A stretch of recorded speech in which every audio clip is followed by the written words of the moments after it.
CBI విచారణకు ఆగిపోయిందని మనం అనుకుంటే, ఇప్పుడు జగన్ ఓడించడానికి చంద్రబాబు, పవన్ కళ్యాణ్, మోడీ వీళ్ళందరూ ఏకమైనారు కదా. ఇప్పుడు మీరు ఏమన్నా కేంద్రాన్ని కొడితే ఖచ్చితంగా వీళ్ళని కేసు దర్యాప్తు ముందరై జగన్ కి కూడా, ఆ తర్వాత అవినాష్ రెడ్డి సపోర్ట్ చేస్తున్న జగన్, ఆ తర్వాత అవినాష్ రెడ్డి కూడా ఈ టైంలో లోపలేయచ్చు కదా మేడం. మీరు మీ అభిప్రాయం ఏమంటారు దాని మీద?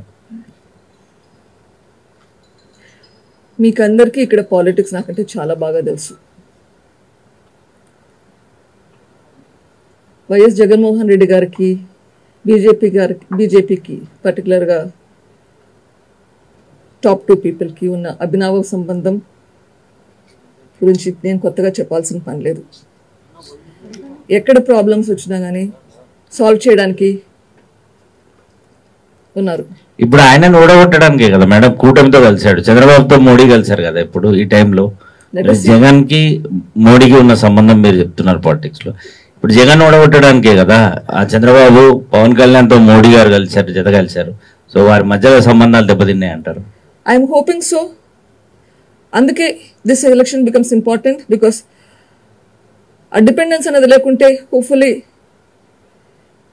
TDP should get stronger than YCP for the dependence of Modi to go away from YCP. Madam, Viveka murder జరిగే ముందు అర్పిత అతని ఫైనాన్షియల్ కండిషన్ ఎలా ఉండింది మ్యామ్? అంటే అతని చెక్ పవర్ మీరు ఎందుకు తీసుకోవాల్సి వచ్చింది? అతని క్రెడిట్ హిస్టరీ బ్రాడ్గా ఉంది, అందుకే తీసుకున్నామని చెప్పేసి మీరు సిబిఐ స్టేట్మెంట్లో చెప్పారు. సో అతనికి ఉన్న ఫైనాన్షియల్ ప్రాబ్లమ్స్ ఏంటి? పులివెందుల్లో కూడా చాలా మందికి అతడు అప్పులు ఉన్నాడని చెప్పేసి అంటున్నారు. సో దాని మీద ఏం చెప్తారు? ఓకే, అప్పుల గురించి చెప్తాను. వైఎస్ రాజారెడ్డి ఫ్యామిలీ నాకు ఊహ తెలిసినప్పటి నుంచి అప్పులు లేని రోజు నాకు గుర్తులేదు.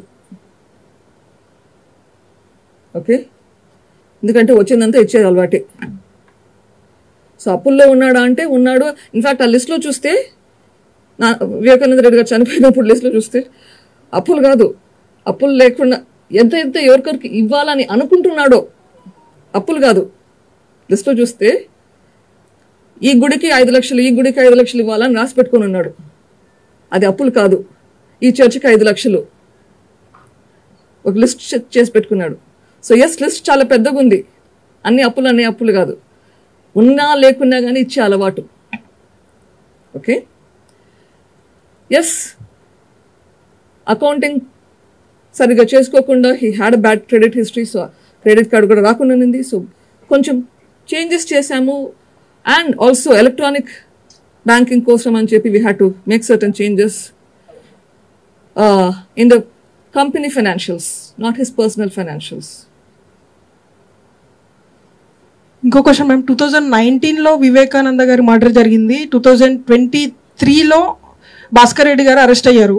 సో అప్పటి నుండి మీరు భాస్కర్ రెడ్డి గారి ఫ్యామిలీని కలవలేదా? అసలు అటాచ్మెంట్స్ ఏం లేవా మీకు? ఒకవేళ డిస్కషన్ జరిగి ఉంటే ఏ తరహా డిస్కషన్ జరిగింది? వివేకానంద గారి మర్డర్ గురించి ఏమైనా డిస్కషన్ చేశారా భాస్కర్ రెడ్డి ఫ్యామిలీతో? ఎందుకంటే అరెస్ట్కి దాదాపు 4 years తర్వాత ఆయన అరెస్ట్ చేశారు. I went to Bhaskar Reddy గారి హౌస్ వన్స్, ఇప్పుడున్న ఇంట్లో. Once in my life time ఆ ఇంట్లోకి ఎంటర్ అయింది. అక్కడికి వెళ్ళేటప్పుడు ఇన్ఫ్యాక్ట్ భాస్కర్ రెడ్డి గారు, మనోహర్ రెడ్డి అడిగాను మనుషుల్ని, లైక్ ఎక్కడుందమ్మా వాళ్ళ ఇంటి, నేను పోయి కలుస్తాను అని. సో అంత రోజు పోయి పలకరించే అలవాటు ఎవరికి లేదు. సో కలిసాను, ఎస్, ఒకసారి కలిసాను. ఆఫ్టర్ మర్డరా మ్యామ్? ఎస్. అంటే దీని గురించి డిస్కషన్ ఏమన్నా జరిగిందా? దీని గురించి అడగడానికి వెళ్తే లోకల్ పోలీస్ టైంలో అది తప్పుదారి పడుతున్నారమ్మా అని చెప్పారు. అంటే సరే దండం బాబు అని చెప్పి బయటకు వచ్చాను.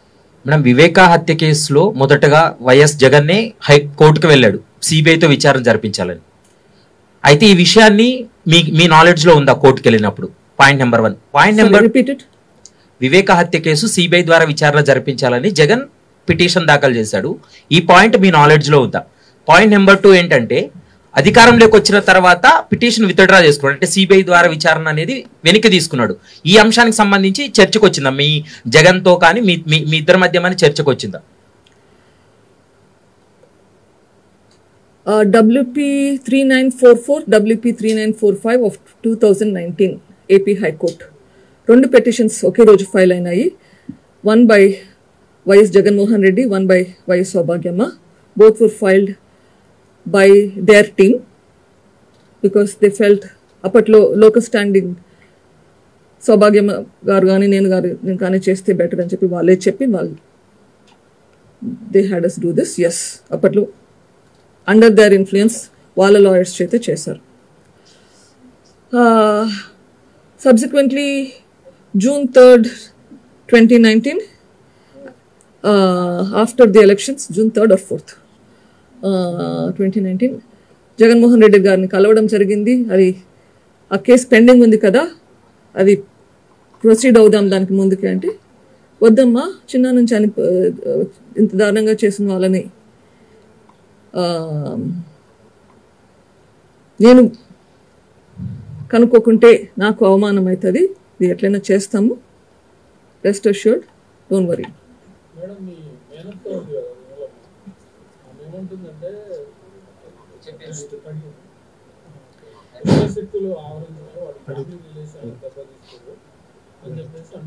అమాయకుడు అవినాష్ రెడ్డి అనే వ్యక్తి అమాయకుడు, మా అందరం తెలుసు, వాళ్ళిద్దరు కావాలనే బయట బ్లేమ్ చేస్తారు, ఫ్యామిలీ దెబ్బతీస్తారు ఇంటర్వ్యూలో చెప్తున్నారు.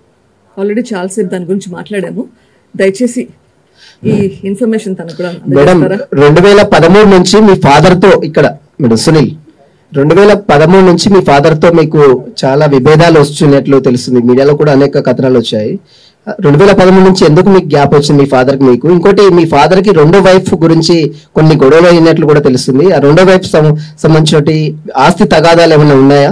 దానికి సంబంధించి క్లారిటీ ఇవ్వండి ఒకసారి. This keeps coming up again and again, so might as well deal with it. Yes, there is somebody else that was there. Obviously, there will be arguments in the house when such things happen. But that doesn't change the fact that I'm his daughter. Just like how I'm telling, ee roj kuda, Avinash is still my brother, Bhaskar Chinnanna is still my Chinnanna, Jaganmohan Reddy is still my Jagananna. ఇదంతా అయినాక కూడా నేను వాళ్ళని చిన్నాన్న అంటాను, అన్న అంటాను. That doesn't change my relationship with them. My father, yes, I had differences on certain aspects of life. That doesn't change my love for him.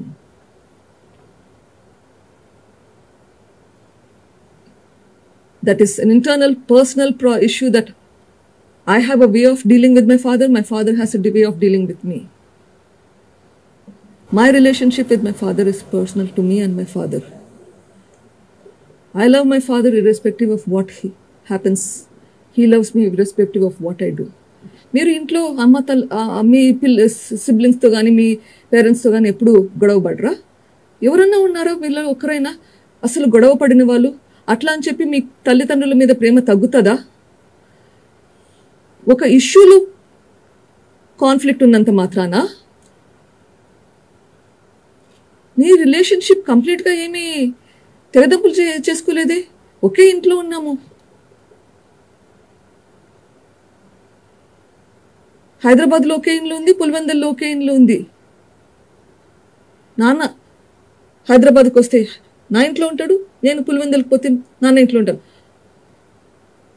కూతురు కదా అని చెప్పి నేను పక్కన ఎప్పుడు కానీ కూతురైనా కొడుకైనా నేనే. చాలా మంది ఇళ్ళల్లో కూతురింటికి పోయి ఉండరు అన్న కాన్సెప్ట్ ఉంటుంది. మా ఇంట్లో అట్లా లేదు, ఒకే ఇంట్లో ఉండాం.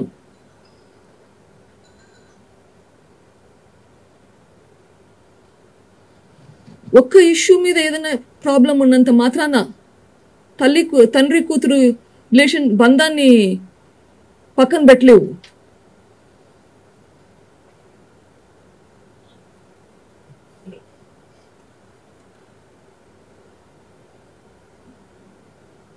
అన్ఫార్చునేట్లీ ఇది నిరూపించాలంటే ఆయన మళ్ళీ బ్రతికి బయట రావాలి.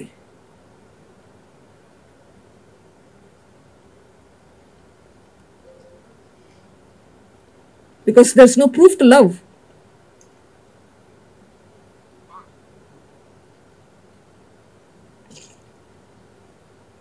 ఇనాయతుల్లా అనే వ్యక్తి హత్య జరిగిన రోజు ఉదయం నీకు లేదని భర్తకి ఫొటోస్ పంపించారు. దానికి సంబంధించి అప్పుడే మీరు హత్య అని చెప్పాలి. ఫొటోస్ పంపించి మేము యాక్చువల్లీ చూసింది ఒక 45 minutes డిలే అయింది అనుకుంటా, వాట్సాప్ చూసుకోలేదు. సో అప్పటికే that was around the same time police complaint పెట్టించింది, అంత సేమ్ టైం. బికాస్ అప్పటికే లెటర్ గురించి తెలుసు. సో పోలీస్ కంప్లైంట్ పెట్టమని చెప్పడము, ఆ ఫొటోస్ చూడడము ప్రాబ్లీ 2-3 నిమిషాలు తేడా ఉండొచ్చు. మేడం, వివేకానంద రెడ్డికి సంబంధించి రెండవ భార్య ఉంది, ఒక కుమారుడు ఉన్నాడు. ఆ విషయాన్ని మీరు ఎప్పుడు కూడా బయటికి వెల్లడించడం లేదు. వాళ్ళకి సంబంధించి హైదరాబాద్ పబ్లిక్ స్కూల్లో ఒక సీటు విషయము, ఆమెకు సంబంధించి ఒక ఇల్లు ఇప్పియాలనే అంశానికి సంబంధించి మీ కుటుంబం మధ్య పెద్ద ఎత్తున వివాదం జరిగింది. ఇప్పుడు వాళ్ళు ఎక్కడున్నారు, అసలు రెండో వివాహం జరిగిందా, అతనికి ఒక కుమారుడు ఉన్నాడా లేడా, మీరు ఏం చెప్తారు దానిపైన clarity? I have no idea.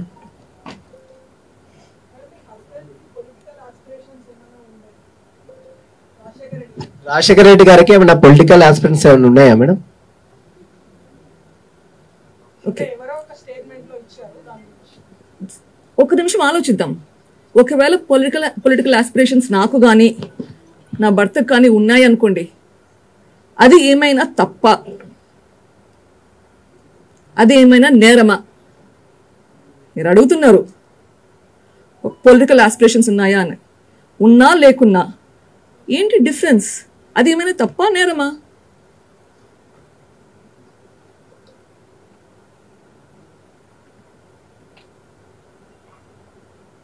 మీకు ఏదైనా చేయాలనిపిస్తే, ఉద్యోగంలో ముందుకు రావాలన్నా, వేరే ఇంకోటి బిజినెస్ స్టార్ట్ చేయాలన్నా, అది నేరం ఎట్లయితుంది?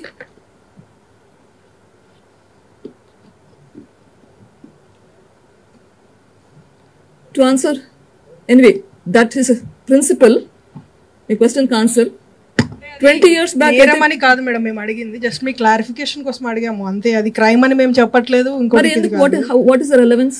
మీ హస్బెండ్ కి పొలిటికల్ ఆస్పిరేషన్స్ ఉన్నప్పుడు మర్డర్ జరిగే ముందు వరకు కూడా అతను హైదరాబాద్ లో వివేకానంద రెడ్డితో ఉండొచ్చు కదా, అతను ఎందుకు అక్కడ లేడు? హైదరాబాద్ లో ఎందుకున్నారు? ఎవరు? మీ హస్బెండ్ రాజశేఖర్ ముందు రోజు వరకు అవినాష్ కోసం వివేకానంద రెడ్డి ప్రచారం చేస్తున్నారు మేడం. ఆ టైంలో పొలిటికల్ ఆస్పిరేషన్ అప్పుడు ఎలక్షన్ సీజన్ కాబట్టి హైదరాబాద్ లో ఎందుకున్నారు, పులివెందుల్లో ఉండాలి. సో మీరే చెప్తున్నారు కదా దానికి పొలిటికల్ ఆస్పిరేషన్స్ లేవని. అప్పుడు that is evidence he didn't have political aspirations కదా. సిబిఐ స్టేట్మెంట్ లో ఉన్నాయి కదా మేడం. ఏంది? మీ హస్బెండ్ కి పొలిటికల్ ఆస్పిరేషన్స్ ఉన్నాయి కాబట్టి అమెరికాలో వదిలేసి ఇక్కడికి హైదరాబాద్ కి వచ్చారు అని చెప్పేసి ఎవరో స్టేట్మెంట్ ఇచ్చారు, ప్రూఫ్ చెప్పండి. స్టేట్మెంట్స్ లో ఉన్నాయి కాబట్టి మిమ్మల్ని క్వశ్చన్ చేస్తున్నాం, దాని మీద క్లారిటీ ఇస్తారని అంతే. I'll give you the clarity. America నుంచి ఇండియాకి వచ్చాం కదా, పాలిటిక్స్ గురించి అనుకుంటున్నాను. 2002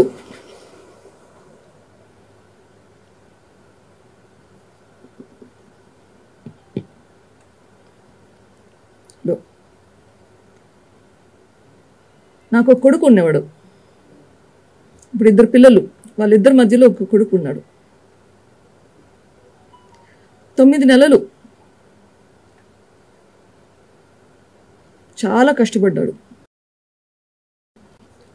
పుట్టిన రోజు నుంచి ఏదో ప్రాబ్లంతో పుట్టాడు. ఒక్కసారి కూడా నోటితో పాలు తాగలేని పరిస్థితి. ముక్కులో పైప్ పెట్టి ట్యూబ్లో పెట్టేవాళ్ళం. 9 నెలలు చనిపోయినప్పటికీ మెడల్ కూడా నిలవలేదు. ఆ 9 నెలల్లో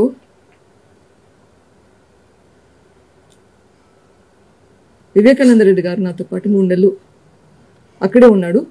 పుట్టినప్పుడు వచ్చాడు, మళ్ళీ మధ్యలో వచ్చాడు. బాబుని ఎత్తుకుంటూ ఫీడ్ చేస్తూ, నేను పాలు పంప్ చేసి ఫ్రిడ్జ్లో పెట్టి వెళ్ళిపోతాను వర్క్కి. వివేకానంద రెడ్డి గారు నాన్నగారు అమ్మగారు చూసుకుంటున్నారు. Plus of course every 48 hours నేను ట్యూబ్ మారుస్తాను.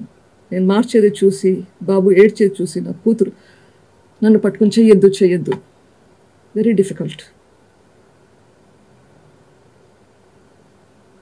9 నెలలు చనిపోయాడు.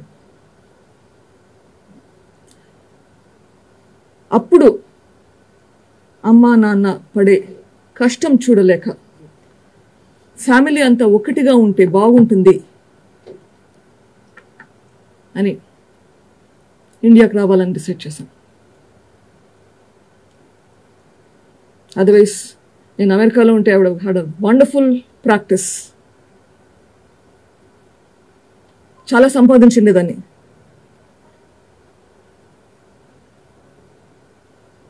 నా పిల్లలిద్దరు అక్కడే పుట్టారు. But I need to be there for my mother and father. వాళ్ళు పడే బాధ చూడలేక we made a decision to come back to India.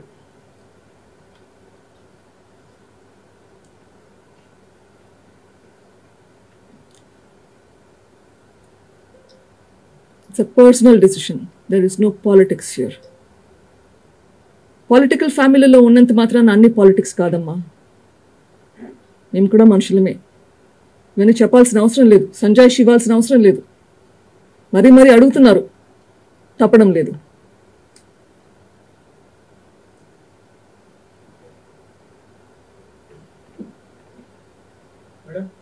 Yes. Madam, you are lawyer in Supreme Court, and the lawyer of Chandrababu Naidu happened to be one of the cases. I forget his name. Siddharth Luthra. In the skill development case. Siddharth Luthra. Is it by coincidence or as some political leaders claim, he is recommended to you by Chandrababu Naidu?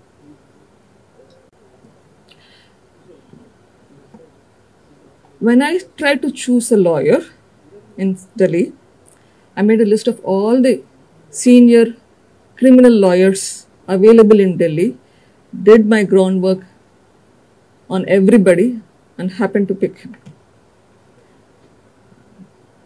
That was a couple of years prior to these cases. Maybe he chose because, maybe Chandrababu Naidu chose him because he's a good lawyer and he's did a good job in my case. I don't know why he chose, but my lawyer was Mr. Luthra way before he became this person's lawyer. And something else. You asked, is that the only question you had for me? Or, as people say, that Naidu recommended lawyer. Madam, ఈ వివేక murder కేసులో మీ family members అందరూ కూడా మాట్లాడి ఉంటారు. అయితే ఈ కేసులో Avinash Reddy family involve అయింది అనేది సిబిఐ తేల్చింది. సో విజయమ్మ ఫీలింగ్ ఏంటి మేడం? విజయమ్మతో మీరు మాట్లాడినప్పుడు ఆమె అవినాష్ రెడ్డి, భాస్కర్ రెడ్డి వీళ్ళ పాత్ర ఉందనేది ఆమె నమ్ముతుందా? ఎందుకంటే ఇటు జగన్ తోటి మంచిగా ఉంటుంది, షర్మిలా తోటి మంచిగా ఉంటుంది, ఆమె మీతోటి మంచిగా ఉంటుంది. కాబట్టి విజయమ్మ ఫీలింగ్ ఏంటి? ఈ హత్య కేసుకు సంబంధించి ఆమె ఫీలింగ్ ఏంటి? I can't talk for somebody else. మీరు ఎప్పుడు చర్చించలే మేడం విజయమ్మ తోటి? ఇంకొకరి విషయం నేను చెప్పలేను.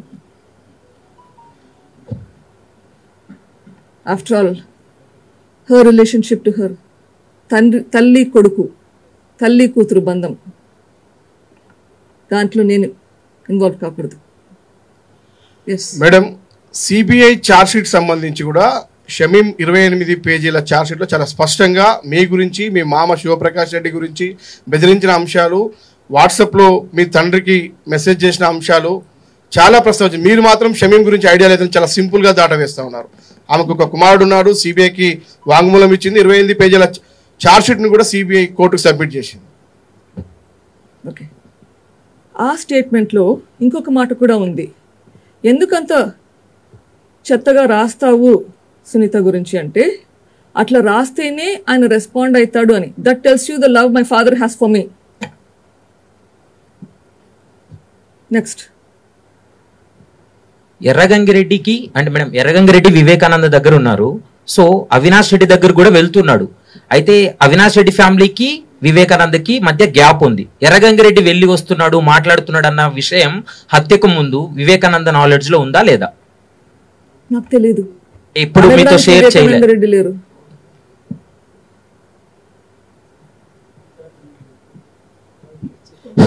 నిన్న వైఎస్ జగన్మోహన్ రెడ్డి ముఖ్యమంత్రి మీద దాడి జరిగింది, రాళ్ల దాడి.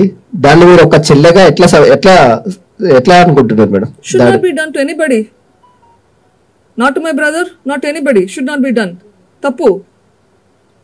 అట్లా ప్రాబ్లమ్స్ పనిష్మెంట్ ఉంటే మళ్ళీ చేయరు, పనిష్మెంట్ ఉంటే మళ్ళీ చేయరు. అక్కడ సేమ్ ప్రిన్సిపల్, ఇక్కడ సేమ్ ప్రిన్సిపల్. అది లా అండ్ ఆర్డర్ ఇష్యూ, ఇది law and order issue. Chief మినిస్టర్కే భద్రత లేకుంటే ఇంకా స్టేట్ సంగతి ఏంటండి?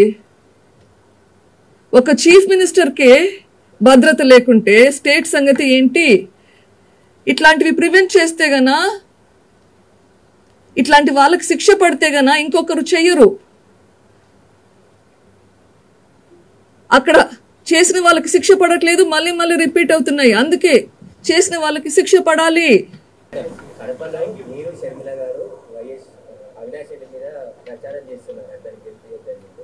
ఒకవేళ ఈ ఎలక్షన్ లో ఆయన మళ్ళీ ఎంపీ గెలిస్తే మీరు ఏం చేస్తారు?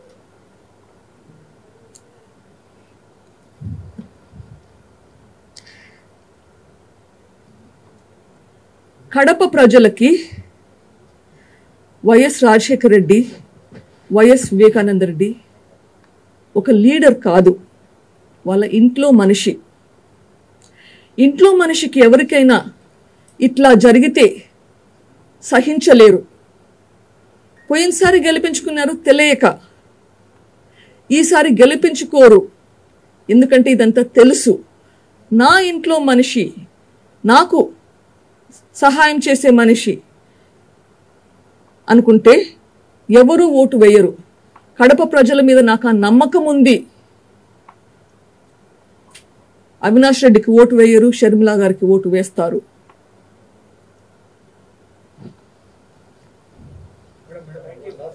Yes, Mr. Rahul. When Dr. Rajshekar Reddy was alive, he used to often say, and he went on record in the assembly also, saying that the killers of his father, Raja Reddy, have gone scot-free. He has allowed them to move freely, despite being their chief minister. So probably Jagan Reddy is also taking a leaf out of his father's stand and allowing the killers of his uncle to move around freely. So, who is Rajshekar Reddy or Jagan Mohan Reddy to decide who should go free? A crime is a crime against the state. Today, if I decide I want to pardon the killers, that's not in my prerogative. The crime is against the state. It's a law and order problem. You should. I can forgive somebody. That's my personal issue. Legally, state has to take an action against anybody who does crime. If state doesn't take an action, then it sets a bad precedence for the state's law and order. Y.S. Rajshekar Reddy can pardon whoever he wants on a personal level, not as a chief minister. As a chief minister, you are supposed to do the right thing legally, right thing for the state. So you mean Rajshekar Reddy did wrong? Okay. My grandfather Raja Reddy was murdered when I was not around. I was not in this country for several years at that point. So, what happened then, em jarigayo naku teliyadu kuda. So, I'm not competent to answer that question of what exactly happened. I'm only talking about the principle. Madam చివరిగా ఒకటే question, Vivekananda Reddy హత్య రాజకీయాల కోసం, MP ticket కోసము పులివెందుల రాజకీయాల పైన జరిగిందని పదే పదే చెప్తా ఉన్నారు. మీరు ఈ రోజు అదే హత్య అంశాన్ని అడ్డం పెట్టుకొని అవినాష్ రెడ్డికి ఓటు వేయద్దు, షర్మిలకు ఓటు వేయాలని చాలా స్పష్టంగా కోరుతున్నారు. 5 సంవత్సరాల తర్వాత ఎన్నికల నేపథ్యంలో మరి మీరు చేసే రాజకీయాన్ని, మీరు అడిగేటువంటి ఈ యొక్క హత్యను అడ్డం పెట్టుకొని చేసేటువంటి రాజకీయం అనరా? దీన్ని ఏమంటారు? న్యాయ పోరాటం అంటారు దీన్ని. కోర్టులో ఉంది, సిబిఐ దర్యాప్తు చేస్తా ఉంది. మీరు ఎన్నికల టైంలో మీడియా ముందుకు వచ్చేసి ఓట్లు అడుగుతా ఉన్నారు. ఏమనాలి? న్యాయ పోరాటం అంటారు. నేను ప్రజా తీర్పు కోరుతున్నాను.